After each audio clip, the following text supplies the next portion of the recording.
Одлуката на дел од членовите на БЕСА да влезат во коалиција со СДСМ и ДУИ во општина Чајре за доброто на граѓаните на оваа општина коментираат извори блиски до Билјалка Сами за телевизија 24.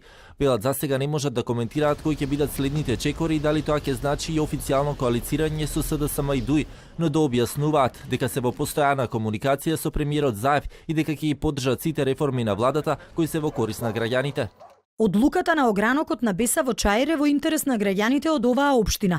Не можеме да кажеме што понатаму, бидејќи сега сме зафатени со обврските околу организацијата на престојниот Централен комитет, но можеме да кажеме дека сме во постојана комуникација со премиерот Зоран Заев и дека ќе ги поддржуваме сите реформи кои се во наша корист и пред се во корист на граѓаните на Република Македонија. Поделбата на членовите на БЕСА во Чајр доведе до тоа за претседател на Советот на општината да биде избрана советничката од БЕСА Џемиле Мехмети. Таа и уште еден член кој важат за блиски поддржувачи на Билјалка Сами преминаа во редовите на коалицијата СДСМ и ДУИ во оваа општина. Во врска пак со шестмината советници на БЕСА кои важат за лојални на скопската група ја напуштија седницата на која се гласаше претседателот на Советот на Чајр.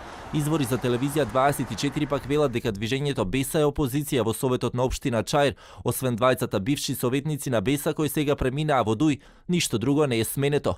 Пред предизвикот да бидат избрани претседатели на совети и други општини, ваквите политички комбинатори ќе доведат до тоа да се кочи работата и на дел од општинските совети кои не можат да ги изгласаат дури ниту општинските буџети.